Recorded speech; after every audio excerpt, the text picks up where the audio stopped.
Hi, I'm Patricia Ercolino. Welcome to this edition of Sojourners Along the Way.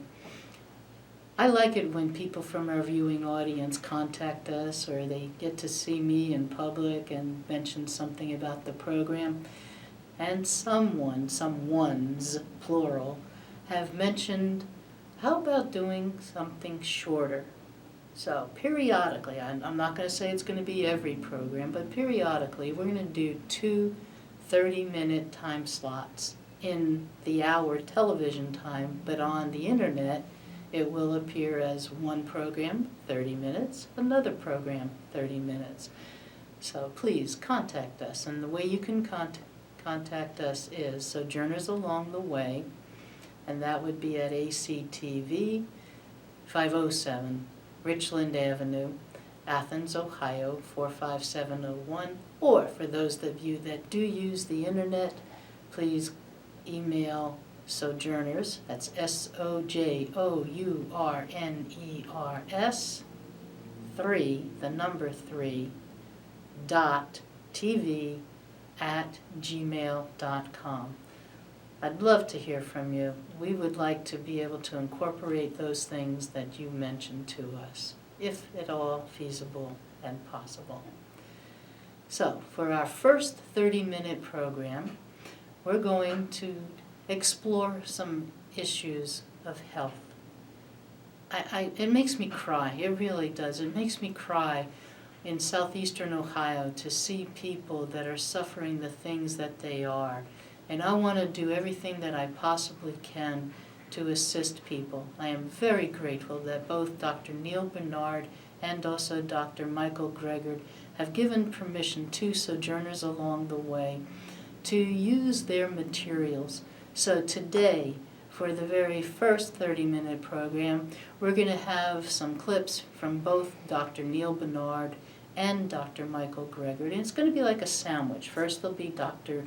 Neal Barnard, and then there'll be Dr. Michael Greger, and then Dr. Neal Barnard is going to close out the show. Actually, the last portion will be an interview that was conducted by a woman that calls herself the Vegan Woman. And I think you're going to gain a lot of information from this program. I hope you do enjoy the information that you get on Sojourners Along the Way. Again, please contact me and let me know, what would you like to see? If there's a particular issue you would like to have addressed, we'd like to hear about that. And if you would like to be a participant in a program, I'm open to that. As the producer, we have that ability, and I would love to have viewing audience members come and to say, how about this? What would you do? So Dr. Michael Greger and Dr. Neal Barnard are both experts in their fields, and they both are trying to help people learn how to have good health through what you eat. Enjoy this new edition of Sojourners Along the Way. Thank you.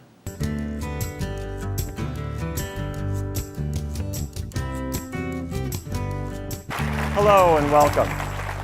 I'm Dr. Neal Barnard. So many of us would like to get to a healthier weight. So many of us need to get to a healthier weight if we want to prevent diabetes or heart problems or high blood pressure. And losing weight means more than just getting healthy, doesn't it? It means boosting your energy, boosting your self-confidence. But do we like diets? Are they fun? Are they easy? Are they permanent? Oh, I went on a diet once, I lost all that weight, it never came back. No, diets are tough. My research team used a low-fat vegan diet for people with diabetes, and what we found is it's terrific. People's blood sugars came down, they needed less medicine, sometimes they came off all their medicines altogether, but they would stand on the scale and they would lose 40 pounds, 60 pounds, or even more. And it was so easy for them. So what's going on? Well, in a nutshell, it looks like certain foods actually trim your appetite a little bit so that you're not so hungry and you're not eating so much. But also, certain ways of eating can boost your metabolism for a few hours after every meal. So this combination of boosting your metabolism and capping your appetite makes the weight loss almost automatic. Now in this program, what I'd like to show you is how you can get foods working for you, and I'll also show you an easy 3-week immersion program that we call the Kickstart. And the idea is it's essentially a perfect diet that you could try on for a very short period of time. So if you've got some bad habits that have maybe been following you for a while, we're going to take you out of them and get you on a healthier path over the long term. Does that sound like fun? Okay. We're not just talking about losing weight. Well, we also want to get healthier as well. So we'll be talking about preventing heart disease, even reversing it. We'll talk about diabetes and high blood pressure. If any of you have sore joints or arthritis, we'll talk about the surprising ways that foods can help with joint pain and perhaps even help us reduce the likelihood that Alzheimer's will ever arrive. And so many of us have issues about certain foods that kind of know where we live. Well, if food habits are bothering you, I'll show you how to break them. But the most important thing is that this short time period creates then a lifelong change that then sticks with us because we're setting the bad habits behind, so the weight loss can hopefully then become a one-way street. Again, animal products aside, vegetable oils very low. One of the big challenges that we're facing is Alzheimer's disease. It affects 1 in 5 people between the ages of 75 and 84, and almost half of us by age 85. And it starts pretty insidiously. The words start escaping you, and I don't have to tell you that as it goes along, it can really be a pretty tragic thing. But there's some good news. Certain steps seem to reduce the risk of Alzheimer's disease. Now, it's a little bit too soon to know for sure if this is a preventive, but let me share with you what research is showing. First thing is when people follow a healthy plant-based diet, it seems to really help them. The grains and the beans and the vegetables and fruits help us, first of all, by slimming you down. Slimmer people have a lot less risk of Alzheimer's disease. But the second thing is that when you follow this kind of diet, your cholesterol falls, and we've been learning that what's good for the heart is good for the brain. Research studies show that about half of people who make diet changes have a significant improvement in their arthritis, or the arthritis just simply goes away, as we saw with Irene. Same thing with migraines. If any of you have migraine headaches, don't go another day. Set aside the animal products, set aside the oils, and see if your migraines don't improve. The issue is just the same. There are certain foods that trigger the changes that cause pain for a great many people, and you set those foods aside, pain no longer comes. So our goal now is to write down some ideas of foods that we'd really like to have. Okay, we're going to start with breakfast, then go to lunch, then go to dinner. So for breakfast, how about some crepes? These are made with green chilies and oyster mushrooms. Look pretty good? Here is a white bean and tomato salad.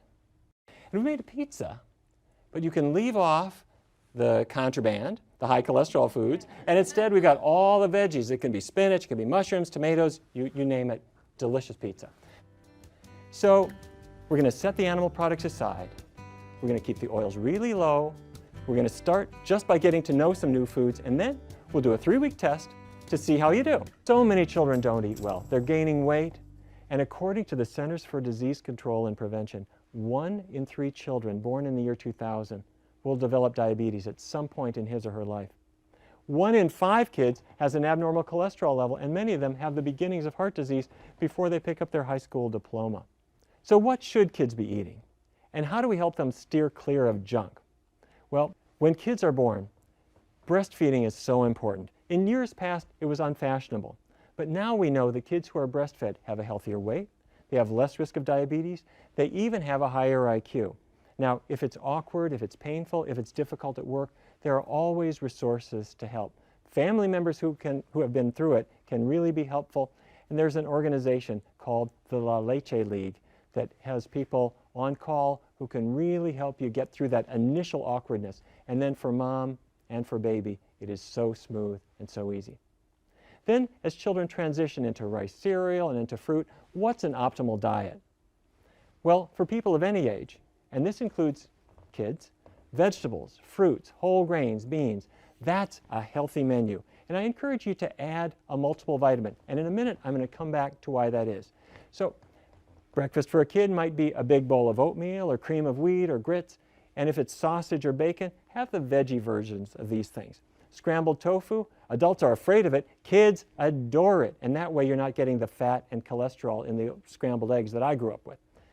Let's say it's lunch or dinner, soups, salads, sandwiches, they're all terrific. It might be a veggie burger, it might be a hummus sandwich, there are many, many choices. If you have chili, have it be a bean chili. If you have pizza, have it be a veggie pizza. Very, very simple. Now, it's really important to understand what's going on with our kids. Children are the ultimate conservatives. By that I mean they don't want food touching each other on their plate. They're afraid of new foods that come in. So don't beg your children to just at least try it. So many parents have been saying that for generations, and it just makes kids afraid. And also, don't make kids clean their plates before they can leave. Do you remember Dr. Benjamin Spock? He wrote a book called Baby and Child Care, and he was a wonderful, caring pediatrician. And he said, let's not arm wrestle with our kids. Instead, let's choose the foods that children like. So now that means that kids can have choices, but all the choices should be things that are good for them. If a child is a little bit phobic of cooked spinach, fresh spinach goes just fine in a salad. If broccoli freaks them out a little bit, well, it's cut up in a soup, it's perfectly fine. Kids like simple foods, green beans, corn, carrots, fruit. They go down really well with kids. Now, the transition foods are okay too. When I say transition foods, I'm talking about the fake meats, like the hot dog that's not made of meat, but it's made of soy, or the burger that's made of soy or wheat derivatives or something. These are perfectly fine. Now, if young children are the ultimate conservatives, teenagers are the ultimate experimenters. You can enforce health behaviors at home, but once they're out of home, there's only so much that you can do. However, while you're home, let's be sure to set controls.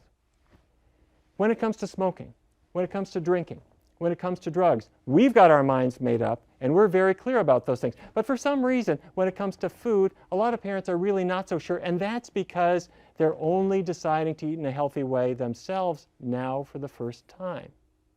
But I think it's really important to say, in this house, we're going to feature really healthy foods, and you do your best to get your children on a healthy path that they can take with them through the rest of life. So don't worry about what you're going to eat 10 years from now. Don't worry about 20 years from now. Just give healthy foods a try right now. Let them kickstart your weight loss, kickstart your health. We can conquer those less than healthy habits. Your body really can heal. The food you eat can really change your life and your health. Foods can help us tackle cholesterol, blood pressure, diabetes, arthritis, and maybe even Alzheimer's disease and other conditions.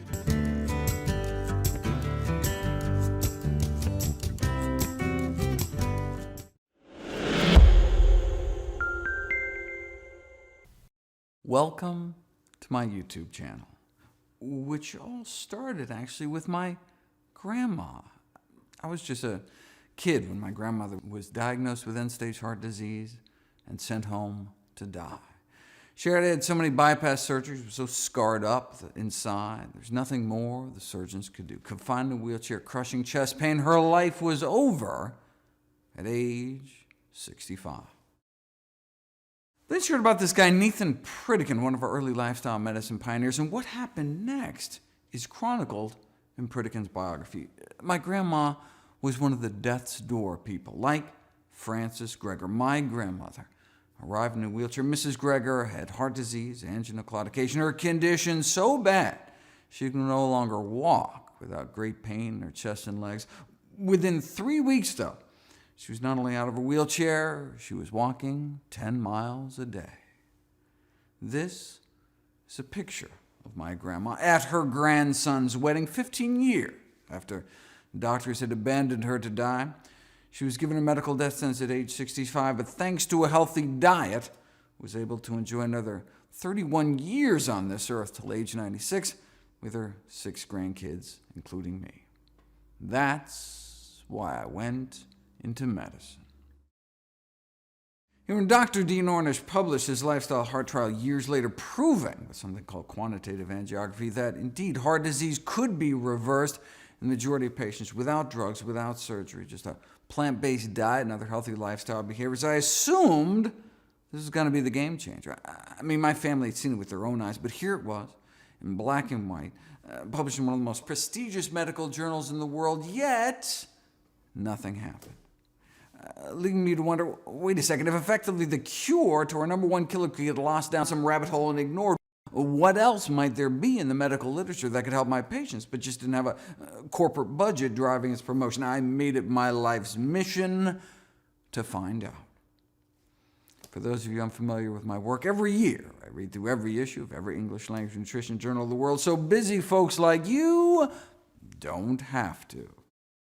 I then compile all the most interesting, most groundbreaking, most practical findings, new videos and articles every day for my nonprofit site, nutritionfacts.org.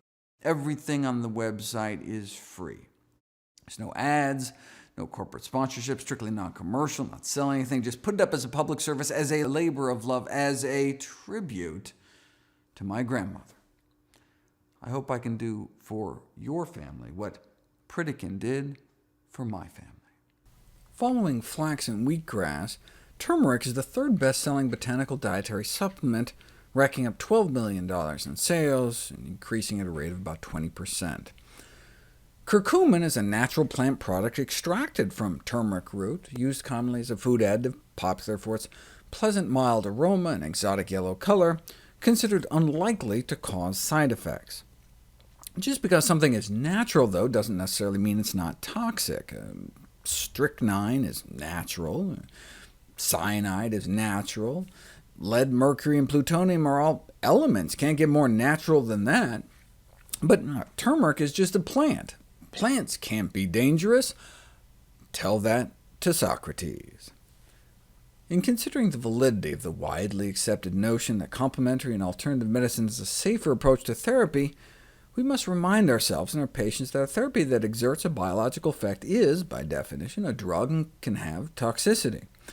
It cannot be assumed that diet-derived agents will be innocuous when administered as pharmaceutical formulations at doses likely to exceed those consumed in the diet. Traditional Indian diets may include as much as a teaspoon of turmeric a day, which is the equivalent of about this much fresh turmeric root. If you look at the doses of turmeric that have been used in human studies, they range from less than 1/16 of a teaspoon a day up to about 2 tablespoons a day for over a month, whereas the curcumin trials have used up to the amount found in cups of the spice, around 100 times more than what curry lovers have been eating for centuries. Still, without overt serious side effects in the short term at least, but if you combine both high-dose curcumin with black pepper for that 2,000% bioavailability boost, that could be like consuming the equivalent of 29 cups of turmeric a day. That kind of intake could bring peak blood levels up around here, where you start seeing some significant DNA damage, in vitro at least. So just incorporating turmeric into our cooking may be better than taking curcumin supplements, particularly during pregnancy. The only other contraindication cited in the most recent review was the potential to trigger gallbladder pain in people with gallstones. If anything, curcumin may help protect liver function and help prevent gallstones by acting as a cholecystokinetic agent, meaning it facilitates the pumping action of the gallbladder to keep the bile from stagnating. In this study, they gave people a small dose of curcumin, about the amount found like a 1/4 teaspoon of turmeric, and using ultrasound were able to visualize the gallbladder squeezing down in response, with an average change in volume about 29%. Optimally, though, you'd want to squeeze it in half, so they repeated the experiment with different doses, and it took about 40 milligrams to get a 50% contraction. That's about 1/3 of a teaspoon of turmeric every day. On one hand, that's great, totally doable. But on the other hand, I'm thinking, wow, that's some incredibly powerful stuff. What if you had a gallbladder obstruction? If you had a stone blocking your bile duct, and you eat something like that makes your gallbladder squeeze down that hard, it could hurt. So patients with biliary tract obstruction should be careful about consuming curcumin. But for everybody else, these results suggest that curcumin can effectively induce the gallbladder to empty, and thereby reduce the risk of gallstone formation in the first place, and ultimately perhaps even gallbladder cancer. Too much turmeric, though, may increase the risk of kidney stones. As I mentioned in a previous video, turmeric is high in soluble oxalates, which combine to calcium form insoluble calcium oxalate, which is responsible for approximately 3/4 of all kidney stones. So the consumption of even moderate amounts of turmeric would not be recommended for people with a tendency to form kidney stones. Such folks should restrict the consumption of total dietary oxalate to less than 40–50 milligrams a day, which means no more than at most a teaspoon of turmeric. So, for example, those with gout are, by definition, it appears, at high risk for kidney stones, and so if their doctor wanted to treat gout inflammation with high-dose turmeric, then that's where curcumin supplements might come into play, because to reach high levels of curcumin in turmeric form would incur too much of an oxalate load. If one is prescribed a supplement, how do you choose? The latest review recommends purchasing from Western suppliers that follow recommended good manufacturing practices, which may decrease the likelihood of our buying an adulterated product. The Vegan Woman community members. As you know, we've been really excited about this opportunity to interview Dr. Neal Barnard. Dr. Barnard has been such a great ray of light, not just for people, but for the animals as well. And I'm really honored to have him with us today.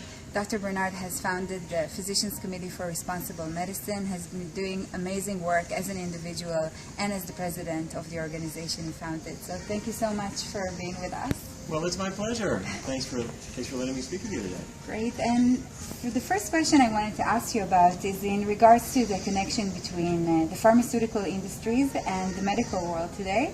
Many people feel that it's simply not profitable for the pharmaceutical industries to have people on a healthy vegan diet.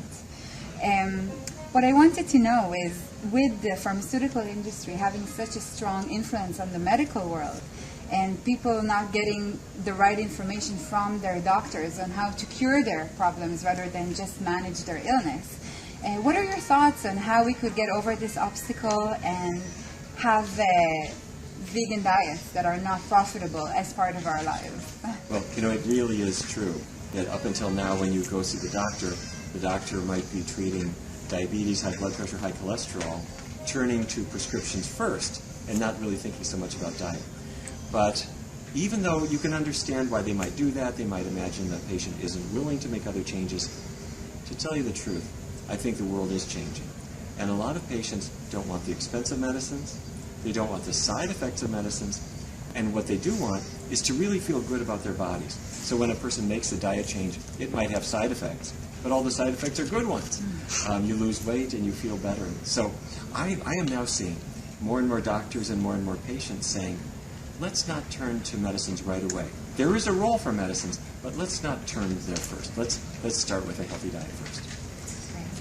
And what are your thoughts about the connection, if I may ask, about ethical veganism and a plant-based diet? Do you feel that many people are much more open once they already follow a plant-based diet to also learn about what goes on in the animal industries?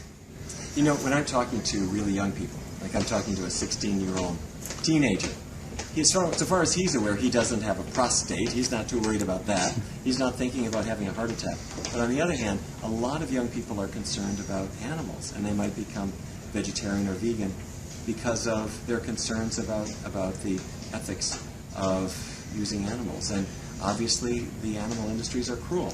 I grew up with this, and many people have seen things that are really quite disturbing. Americans now eat more than 1 million animals every hour.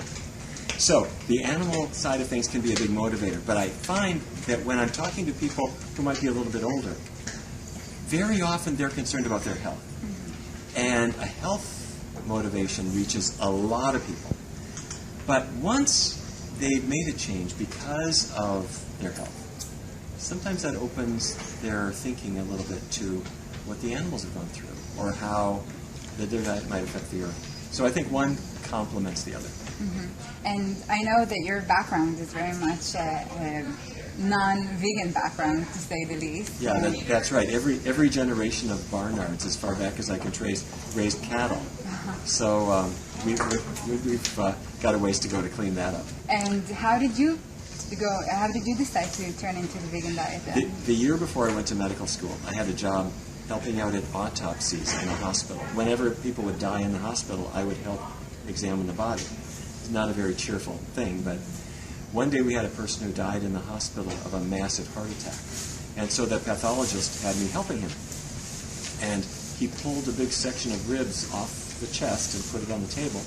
And that exposed the heart, which was filled with atherosclerosis, the hardening of the arteries.